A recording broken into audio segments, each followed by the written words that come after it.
ADGP Ajith കുമാറിനെ promotion നൽകിക്കൊണ്ട്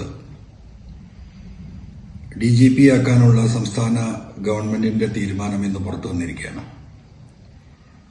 അജിത് കുമാറിനെ സംബന്ധിച്ച് ഞാൻ പറയേണ്ടതില്ല. കേരളത്തിലെ മുഴുവൻ ജനങ്ങൾക്കും വളരെ വ്യക്തമായി അറിയുന്ന പോലീസിലെ ഏറ്റവും നൊട്ടോറിയസ് ക്രിമിനലായിട്ടുള്ള ഒരു വ്യക്തിയാണ് അദ്ദേഹം എന്ന് കാലങ്ങൾ തെളിയിച്ചതാണ്. കേരളത്തിന്റെ ചരിത്രത്തിൽ ഇതുപോലെയുള്ള ഒരു ക്രിമിനൽ പശ്ചാത്തലമുള്ള ക്രിമിനൽ സ്വഭാവമുള്ള ഒരു വ്യക്തി ഒരു കാലത്തും പോലീസിന്റെ ഉന്നത തലങ്ങളിൽ ഇരുന്നിട്ടില്ല. കഴിഞ്ഞ 4-5 മാസങ്ങളായിട്ട് അജിത് കുമാറിനെ കുറിച്ച് ഞാൻ നൽകിയ പരാതികളും അതിന്റെ അന്വേഷണവും തൃശൂർ പൂരം കലക്കലും ഒക്കെ ഒരു വഴിക്ക് നടക്കുകയാണ്. ഇത് അന്വേഷണം നടന്നുകൊണ്ടിരിക്കുന്ന ഒരു ഘട്ടത്തിലാണ് ഇത്തരത്തിലുള്ള തീരുമാനം ഗവൺമെന്റിൽ നിന്ന് വന്നിട്ടുള്ളത്. ഇതിൽ നിന്ന് നമുക്ക് മനസ്സിലാക്കേണ്ട ഒരുപാട് കാര്യങ്ങളുണ്ട്.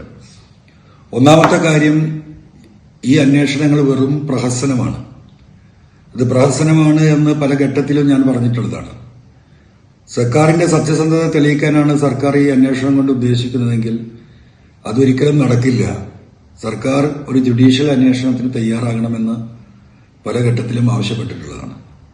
പക്ഷെ അതിനൊന്നും തയ്യാറാകാതെ പോലീസിലെ അജിത് കുമാറിന്റെ ആഗ്രഹത്തിനും താൽപര്യത്തിനും അനുസരിച്ച് പ്രവർത്തിക്കുന്ന ഒരു സംഘം പോലീസ് ഉദ്യോഗസ്ഥരെ അന്വേഷണത്തിന് നിയമിച്ച് മുന്നോട്ട് പോകുന്ന ഒരു സമയം കൂടിയാണിത്. ഏതായിരുന്നാലും ഇതിൽ നിന്ന് നമുക്ക് മനസ്സിലാക്കാനുള്ളത്, കേരളത്തിന്റെ പോലീസ്, കേരളത്തിന്റെ മുഖ്യമന്ത്രിയുടെ ഓഫീസ് പരിപൂർണമായും RSSന് കീഴ്പ്പെട്ടിരിക്കുന്ന ഒരു സ്ഥിതിയാണ് എന്ന് ഇത് തെളിവാകുകയാണ്. ഇന്നത്തെ മന്ത്രിസഭാ യോഗത്തിൽ CPIയുടെ മന്ത്രിമാരുണ്ടല്ലോ, അവർ വലിയ ശബ്ദമൊക്കെ പുറപ്പെടുവിച്ച് അജിത് കുമാറിനെതിരെ ഒരു ഘട്ടത്തിൽ രംഗത്ത് വന്നവരാണല്ലോ. അവരാരും ഇന്ന് ആ മന്ത്രിസഭാ തീരുമാനം നടക്കുമ്പോൾ എന്തുകൊണ്ടാണ് പ്രതികരിക്കാതിരുന്നത്? എന്തുകൊണ്ടാണ് അതിൽ പ്രതിഷേധിച്ച് ഇറങ്ങിപ്പോരാതിരുന്നത്? അപ്പോ ഇതിൽ നിന്നെല്ലാം മനസ്സിലാക്കേണ്ടത്, ഈ പറയുന്ന ഇടതുപക്ഷ ജനാധിപത്യ മുന്നണി, പ്രത്യേകിച്ചും CPM, പ്രത്യേകിച്ചും മുഖ്യമന്ത്രിയുടെ ഓഫീസ് എത്രമാത്രം RSSന് കീഴ്പ്പെട്ടിരിക്കുന്നു, അവരുടെ താല്പര്യത്തിന് കീഴ്പ്പെട്ടിരിക്കുന്നു എന്നത് തന്നെയാണ്. എനിക്ക് ഈ വിഷയത്തിൽ ബഹുമാനപ്പെട്ട മുഖ്യമന്ത്രിയോട് പറയാനുള്ളത്, ഏതായാലും ഇങ്ങനെയൊക്കെ ഒരു തീരുമാനം എടുത്ത് മുന്നോട്ട് പോവുകയാണ്. അപ്പോൾ DGPയുടെ യൂണിഫോമിലൊരു മാറ്റം വരുത്തുന്നത് നന്നായിരിക്കും.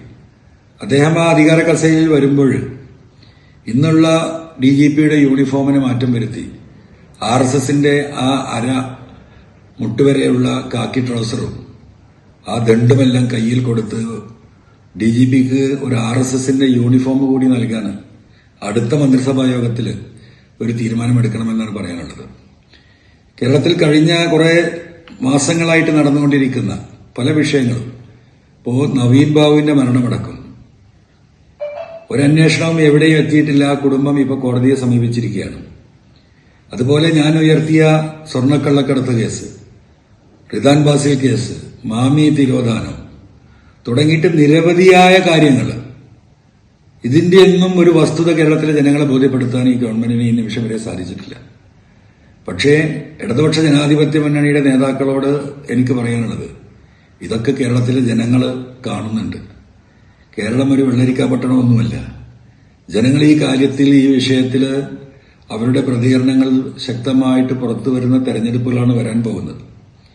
കഴിഞ്ഞ 2 തെരഞ്ഞെടുപ്പിലും, പാർലമെന്റ് തെരഞ്ഞെടുപ്പിലും അതിനുശേഷം നടന്ന ഉപതെരഞ്ഞെടുപ്പുകളിൽ നിന്നും ജനങ്ങളുടെ വികാരം ഉൾക്കൊള്ളാൻ ഈ ഗവൺമെന്റ് തയ്യാറായിട്ടില്ല എന്ന് മാത്രമല്ല, കേരളത്തിലെ പൊതുസമൂഹത്തെ വെല്ലുവിളിക്കുന്ന തീരുമാനമാണ് ഇന്ന് അജിത് കുമാറിന് പ്രൊമോഷൻ നൽകാനുള്ള തീരുമാനമെടുത്തിരിക്കുന്നത്. അതുകൊണ്ട് ജനങ്ങൾ ഒറ്റക്കെട്ടായിക്കൊണ്ട് ഈ നാടിന്റെ വർഗീയവൽക്കരണം, പ്രത്യേകിച്ചും സേനകളിൽ, പോലീസിൽ പ്രത്യേകിച്ചും RSSന് കീഴ്പ്പെടുന്ന മുഖ്യമന്ത്രിയുടെ ഓഫീസിന്റെ ഈ നിലപാടിനെതിരെ ശക്തമായി പ്രതിഷേധിക്കേണ്ട സമയമാണ്. അതിൽ ജനങ്ങൾ ഒരുമിക്കണം എന്നാണ് സ്നേഹപൂർവ്വം അഭ്യർത്ഥിക്കാനുള്ളത്.